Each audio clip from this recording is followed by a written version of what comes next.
सब लोग यहाँ हैं। I am really overwhelm. एक ताकत मिल रही है कि इस मिशन को आगे चलाना है, आगे जाएगा। आप सब लोगों की उपस्थिति और पूरे देश भर में 100 से ज़्यादा कंडोलेंस मीटिंग हुई है, आसाम से लेकर तमिलनाडु तक और गुजरात से लेकर के कोलकाता तक ये सारी कंडोलेंस मीटिंग हुई है।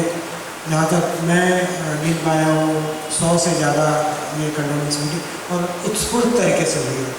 I am not me personally, not as Irfan, but as movement for peace, harmony and social justice, we are all indebted to this wave. जो पूरा ये जो समर्थन है, एक लगता है कि really society values a life well lived for society and a purposeful life। मैं कुछ पर्सनल बातें मेरे फादर के बारे में बताना चाहता हूँ कि my father was also my mother, और उसमें एक प्रॉब्लम था, वो हमेशा घर पर लेट आते थे।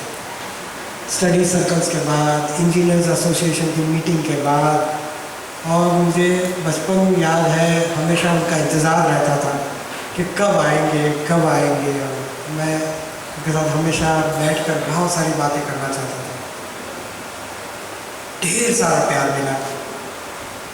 कभी ऊंची आवाज़ से उन्होंने हमसे बात नहीं की, दोनों बच्चों से कभी ऊंची आवाज़ से बात नहीं की। जो कुछ भी कहा समझा के कहा। मुझे सिर्फ टच भी नहीं किया है, सिवा को भी टच नहीं किया है।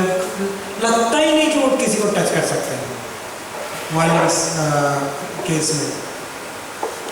इख्तिलाफ भी बहुत होते थे हमारे करियर्स को लेकर, हमारी पढ़ाई को लेकर। आर्ग्यूमेंट्स भी बहुत होते थे। एक छोटा बच्चा था, फिर भी मेरा ओपिनियन था। कभी कभी उनसे अलग होता था और बहस में उलझ जाते थे। तो आर्ग्यूमेंट्स भी बहुत होते थे, लेकिन हमेशा पेशेंटली जवाब देना। मेरे साथ बहुत भेदभाव किया उन्होंने। मेरी सिस्टर को ज़्यादा चाहते थे, पर ये प्रॉब्लम इसलिए नहीं हुआ क्योंकि मैं भी मेरी सिस्टर को चाहता था। मेरे चाहने वाले पर ही वो ज़्यादा प्यार बरसा रहा है, इसलिए उसका ज़्यादा रंज नहीं रहा। उन्होंने बचपन से मुझे एक्टिविज़म सिखाया, समाज बहुत सेंसिटाइज किया। पढ़ाई, स्कूल में जो पढ़ाई होती थी उससे अलग मुझे सेंसिटाइज, हमेशा साथ में बैठकर पढ़ाते थे। बहुत सारी समाज की बातें पढ़ाते थे, अन्याय के बारे में बताते थे, और बाकायदा डेली मुझसे न्यूज़पेपर पढ़वाते थे रोज़। खास करके जब मैं 10th में आया, रोज़ न्यूज़पेपर पर पढ़ के मुझको उसका एक ऐसे मेरी भाषा में लिखना पड़ता था, और फिर उसको वो करेक्ट करते थे। शायद उसी से मैंने लिखना सीखा। ऐसे करते करते ही मैंने लिखना सीखा। फ्रेंड्स, उन्होंने अपने बहुत बड़े डिफ़िकल्ट मोमेंट में मुझे एक्टिविस्ट तो बनाया, लेकिन उनके सामने जो प्रॉब्लम्स खड़े हुए, क्योंकि मैं एक्टिविस्ट बना, that was a big challenge before him, and he really faced that challenge. I don't know how he faced that challenge, but he went through very difficult moment. मैं एक्टिविस्ट बना, career वगैरह सब छोड़ के पढ़ाई लिखाई में BSc और लॉ तो पास किया, लेकिन कमाई में कोई दिलचस्पी नहीं, नौकरी में कोई दिलचस्पी नहीं। एक फुल टाइम ट्रेड यूनियनिस्ट बनना था, बन भी गया। And that was the time उन्होंने अपने जीवन के लिए एक निर्णय लिया था कि जैसे 20 साल ख़त्म हुए, इंजीनियरिंग के 20 साल ख़त्म हुए नौकरी के, और उनको पेंशन मिलने के पात्र वो हो गए। उसी टाइम उन्होंने बोहरा मूवमेंट के लिए इंजीनियरिंग से रिज़ाइन करके एक सिर्फ पेंशन पे जीने वाले। और यहाँ दूसरा उनका प्रॉब्लम था कि उनका बेटा भी अभी परिवार की जिम्मेदारी उठाने के लिए कोई, और तब मैं समझ भी नहीं पा रहा था कि परिवार की ज़िंदगी क्या होती है। बस एक धुन थी ट्रेड यूनियन में काम करने की, समाज में काम करने की, आदिवासियों के बीच काम करने की, और ये उन्हीं की देन थी। उन्होंने ये मुझे याद है 10th में जब हमेशा रोज़ लेनिन की सामाजिक बदलाव के लिए काम करने वालों के बारे में बताना। एक दिन 10th के एग्ज़ाम के बाद मुझे कहा, बेटा ये पढ़ तो बहुत लिया ये सब समाज बदलने वालों के बारे में, और चलो अभी आप वक्त है एक्टिविज़म का। 10th में मुझे याद है 10th की एग्ज़ाम ख़त्म नहीं हुई और मुझे CPDR की मीटिंग में लेकर गए, committee for protection of democratic rights, उसकी मीटिंग में ले गए, जहाँ पहली बार प्रवीण यहाँ बैठे हैं उससे मिला, कोबाद गांधी थे, अनुराधा गांधी थी, सनोवर भी यहाँ है बैठे थे, सुजाता, तब आजकल मैं पता नहीं सुजाता को कहीं देखता नहीं हूँ कहाँ है। एक बच्चे को अजीब लगता था सबको फर्स्ट नाम से बुलाना, तो बड़े बड़े लोगों को पहले नाम से बुलाना क्योंकि उसका कल्चर था। और बहरहाल उन्होंने एक्टिविज़म में ले जाना उनका कॉन्शियस डिसीजन। तो यानी अपने हम लोग हमेशा मजाक में कहते हैं कि देश को भगत सिंह चाहिए पर बाजू वाले पड़ोस के घर चाहिए। तो यहाँ मेरे ख्याल से इक्वेशन पूरा उल्टा था, उनको भगत सिंह चाहिए था पर घर के अंदर उनका बेटा उनकी बेटी। एंड आई थिंक उन्होंने वो पूरी कोशिश की, ढेर सारा प्यार दिया। बताने के लिए तो साथियों बहुत सी बातें हैं, लेकिन he was a very good teacher. ये आखिरी बात मैं कहकर मैं आप सब लोगों से, he was a very good teacher. और वो लेक्चर्स देकर या अपनी बात इम्पोज करके आपको नहीं सिखाते थे, हमको बस एक इशारा कर देते थे और बस वो इशारा किया, एक्सेप्ट करना है करो, नहीं करना है मत करो, बहस करो, पेशेंटली समझाएंगे वगैरह वगैरह। I give one example of how he taught me about gender justice.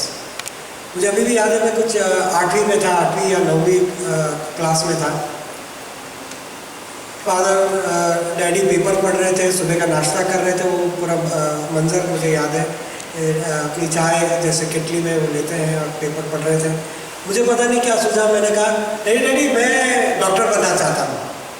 Paper में ही उनका ध्यान था। अच्छा तो बनो, अगर मैं मेडिकल कॉलेज में गया और किसी लड़की से प्यार हो गया तो मैं उससे शादी करूँगा। A child could talk to his father like this because he was more a friend to us, more a friend. उनको मैं फादर के तरीके से कभी देखा ही नहीं।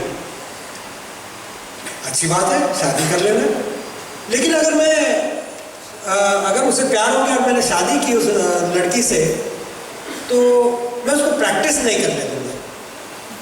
पेपर हटाया, पूछा क्यों, लेकिन मेरे बच्चे को कौन देखेगा।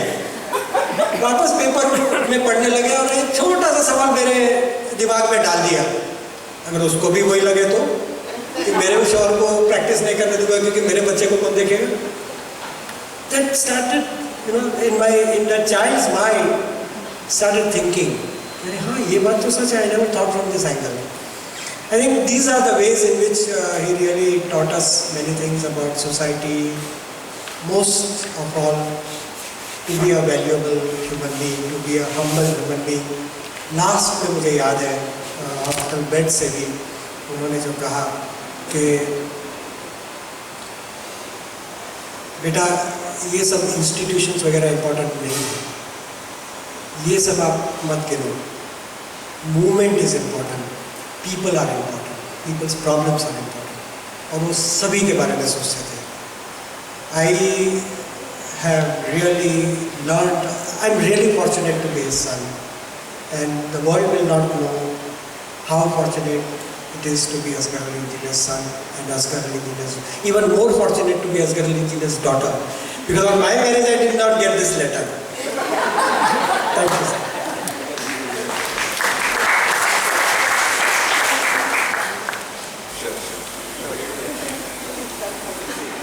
I have gained my courage back. Just one thing I would like to say. My father dedicated one book on me, Islam and Revolution, and very beautifully he wrote that I dedicate this book to my loving daughter and hope that one day she would understand the revolution of Islam. And friends, I think I have fulfilled his wish.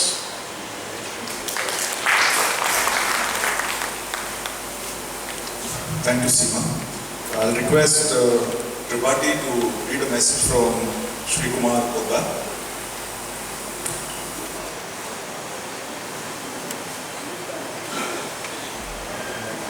Good evening, everyone. This message is from Sri Kumar and Mayurika Pradha, written on May 18, 2013. My dear Irfan and family, Dr. K.S. Sripad Raju, Mayurika and I are all shocked to learn that our dear friend Asghar Ali Bhai is no more.